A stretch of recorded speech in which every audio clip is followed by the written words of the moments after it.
Okay.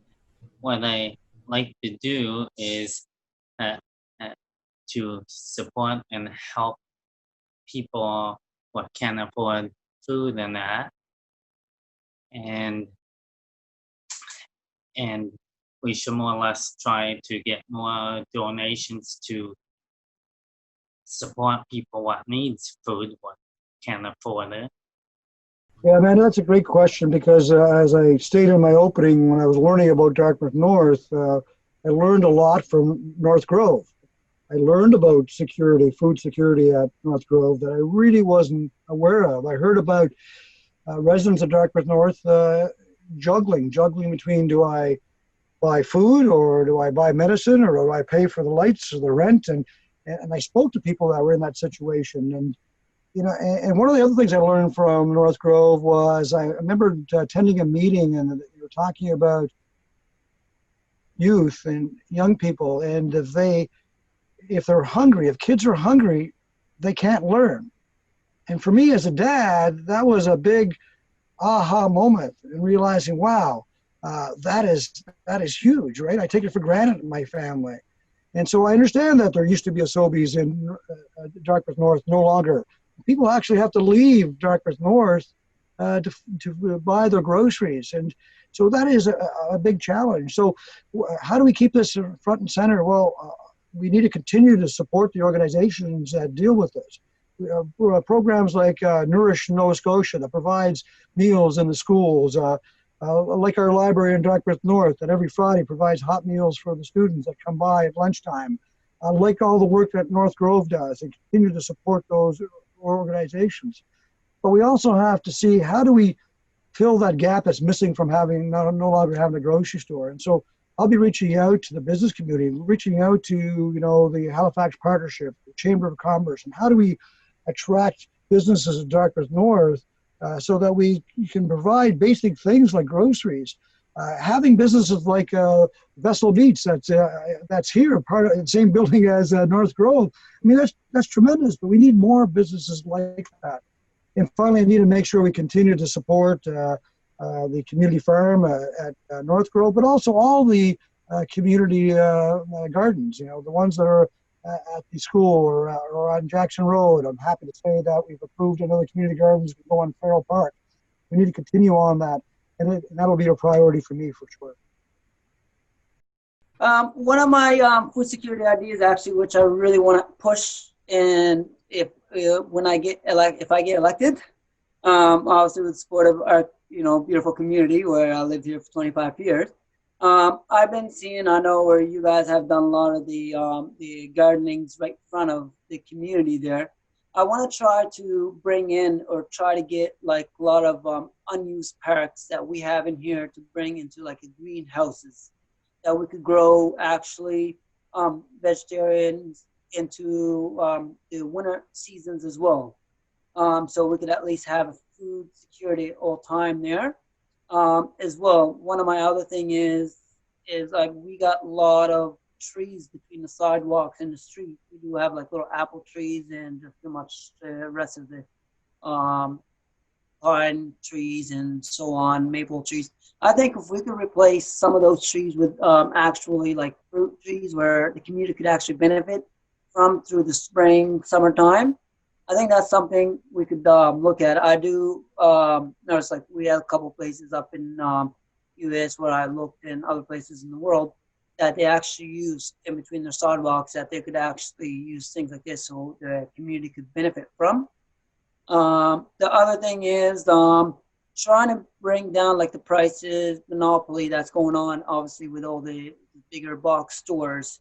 I want to try to introduce more of local growing in our communities, and that way we could as well support the locals and as well to benefit and having the money stays in our community, not just pretty much the big box stores are coming in here. All that money pretty much goes offshore, if not somewhere else. So that's one of my food securities and food banks. Of course, we're going to be pretty much standing right next to them, trying to support them and to be able to give a lot of people access for the food. The affordable housing, and that's one of my things I want to try and fight for as well. If I want to try go for any developers that is going to go and put up any building, we want to try and put a demand on them where at least 20% of any building that goes up to be for low income housing. I think we could push onto that with probably a lot of new councillors are going to be going in this year. I think we could turn the table around. And I think it's time for us to fight for our community, not just for our seats. Let's just say that.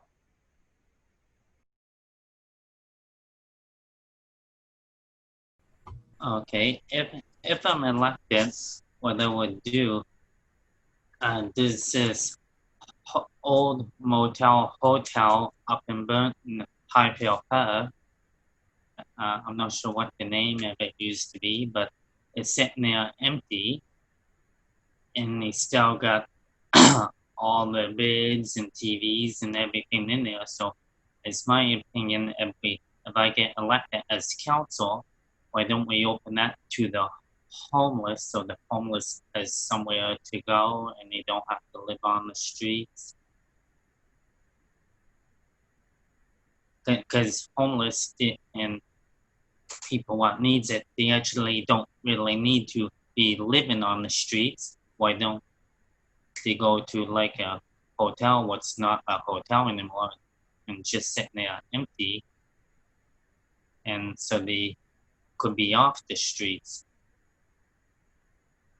A really complex issue that we have, and it's not only Dartmouth North. You know, it's across the municipality, but we definitely see it in Dartmouth North. And I want to be clear to everybody watching here. First of all, when it comes to affordable housing and rent control and things of that sort, that responsibility, that's mandated to the province of Nova Scotia, not the municipality. However, that doesn't mean the municipality doesn't play a role. We play a very important role, and we've done some things that are going to help. For example, we have something called density bonusing now, which is just relatively new. That's when a developer is building a apartment building, and maybe that development can only go so high, say 10 stories. And they want to go higher than is allowed. Well, then we charge them to go higher. And that money that we collect from that developer goes into a fund that we then collect and then give it to nonprofit groups to build affordable housing. So I think that would be significant. We've seen that happen very successfully in other provinces. We've recently approved secondary suites and backyard suites. That's so if someone has a home and they want to be able to have a renter come in. They can rent part of the home, or they can build a building in the back of their home. And that can help, because that can help with regard to the affordable housing. At the municipality, we have lots of land. And I think we should be selling some of our land and not at a below market price to nonprofit groups that build affordable housing. So for example, in Dartmouth North, on True North, we're having that conversation right now that we have land, and there's interested parties from the nonprofit area that want that land. So I think we should be selling it at below market, and in fact, even for $1, so that they can build. So we need to do more things like that. But going back to the province, rent control is a provincial responsibility. We have no legal authority over that, and I believe rent control is extremely important in all of our communities, especially Dartmouth North. Something called exclusionary zoning, I think, is a game changer. That is where a developer is building something, and for us to be able to say to the developer that, okay, you have approval, but 20% or 20 of those apartments have to be affordable. We don't have the authority to do that as a municipality. We're asking the province to give that as authority so we can make that happen. We ask all of you that are watching, when you're speaking to your MLA, reach out to your MLA and say, give the municipality that authority. That'd be a game changer. The last thing, I had a motion that we're going to be discussing very soon, that we waive permitting fees for nonprofit groups that are building affordable housing, so it's easier for them to do so. As of what I know right now, especially for the rent control, I know they keep saying it's a provincial thing, but as a councillor or as councillors, I'm sure we could turn the table around where we could actually push on the province to do the rent control. And it's true, like what you're saying. I mean, just up here at Primrose or Crystal, one of the buildings, from pretty much $750, now they're about $1,100. And I mean, when somebody that have to get evicted or else you stay here and you pay this amount. So this is just one of, like they say, reno-evict. You know what I mean? That's one of the concepts I don't really like. That's a lot of the landlords are using just to get people out so they could raise, especially when you're looking at $300-400 a month extra more than what somebody is, are used to paying. That's pretty, I think, not right or crazy. Let's just, we're allowed to say that on the screen, of course. So the rental evict thing, I think we should put rules around it where they cannot do that. Because it is the responsibility for a landlord anyway to keep all these units up to date. So you can't expect anybody to live in a pretty much an unsuited place, especially if they were, some people I know I was talking to over 15 years, 20 years that have been living in the same area. Once within 1 year, they want to raise it up to $300-400. That's one of the examples here on one of the Primrose buildings, actually. Sorry, Crystal. Sorry, that's one of the buildings there. So that's what I want to try to fight for, affordable rentals. And I want to try, see, one of my things as well, where I talked to a lot of people, I went to canvassing yesterday about the same thing, affordable housing and the welfare system and so on here. And a lot of people are saying, trying to get a job out there that they cannot get. And I really want to try to introduce like a lot of the companies that are willing to hire. There's a lot of talented people. It's just that they do not have the opportunity to present themselves to these companies, and that's why they're sitting behind. And I think if we could do, some kind of community meetings with a lot of the, companies around the city here, at least once every couple of months, and a lot of these guys that do want the job, we could put them in the workforce as well. I heard almost probably at least 40 to 50 people yesterday, which I got all these guys name by name right now, right on there. So, I mean, that's one of the concerns as well, because rent is going up, wages are staying the same pretty much, and I think they're going to be, some kind of level between, or scale between them. And that's one thing I really want to fight for our community and get a lot of opportunities in here and fix it up.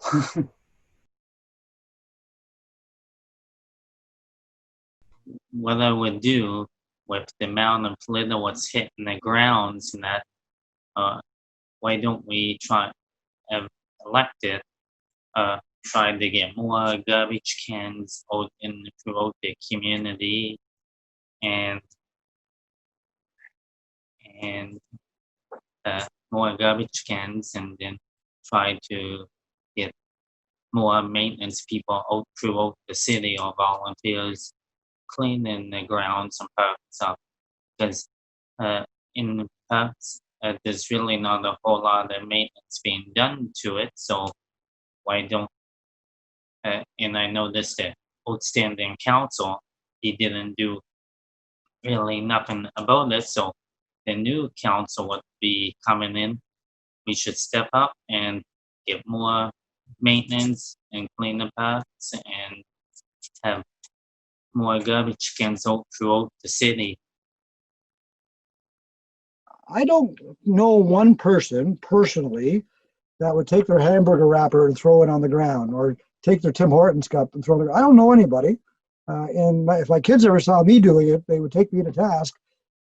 But somebody's doing it, and I don't understand it. I truly don't understand the whole issue of littering. And I think it all goes to taking pride in your community. Some of the projects that I took the lead on, and my colleagues took the lead on in Dartmouth North, for example, the North Grove Farm.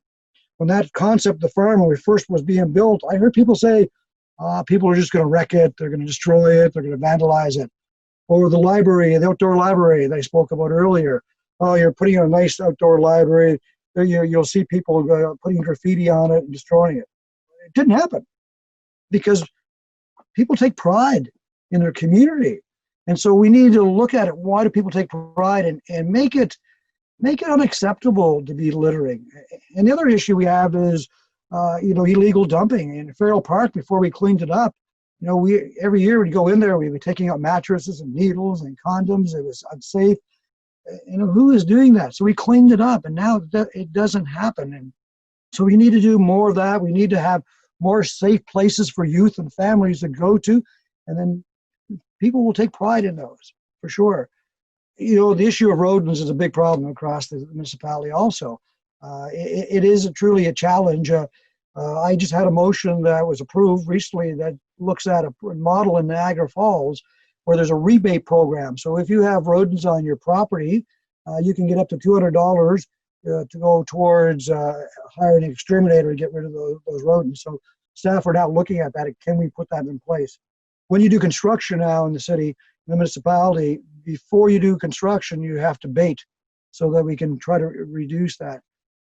The needle question is an interesting one, Amanda, because I'm a big supporter of safe injection sites.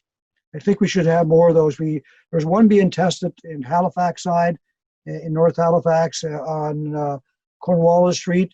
It was very successful. The location became a problem, so they've moved it elsewhere. But I think we need one on the Dartmouth side like that. I really think that's the key.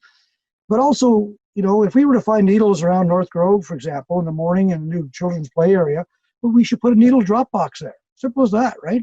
You know, people that are addicted to drugs, they're addicted to drugs. And so shooing them away doesn't solve it. But, you know, I think if you know, we need the safe injection sites. We need to make sure the needle boxes are there. And so that will help. The cleanliness around the community, you're right. Obviously, we would have to have a safe place. I know, like they're using that. There's a place up in Halifax as well that, especially for people that do use, obviously, you know, the needles and so on, a safer place for them instead of having them out thrown out in the garbage. A place where they could actually do what they have to do and get out, where they don't have to be encouraged to be doing it outside or in alleys or between people's houses and just throwing them, just to, at least to keep that. Littering as well.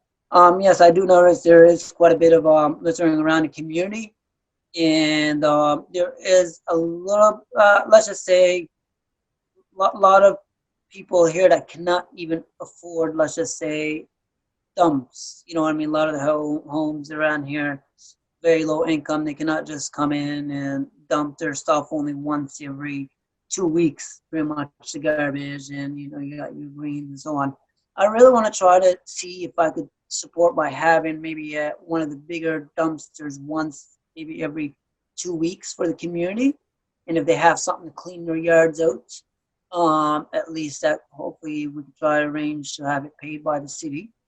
And because after all, we do pay our taxes, and I think we should have at least a responsibility to help the people that can't afford dumping a lot of their scraps, a lot of their stuff around their houses, to clean up the community as well.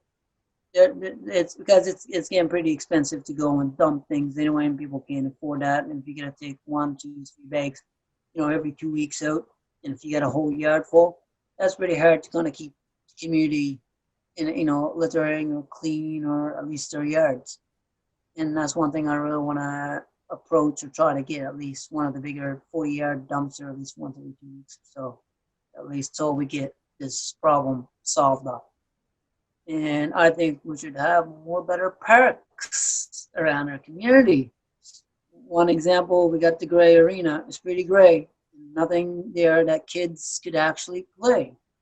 We got swings that were there from over years from my childhood, you know what I mean? And other communities that we see that, you know, they got a nice, you know, $50,000-$60,000 worth of, you know, nice parks. And the parks that we have are probably not worth any less than $1,000, $2,000 max.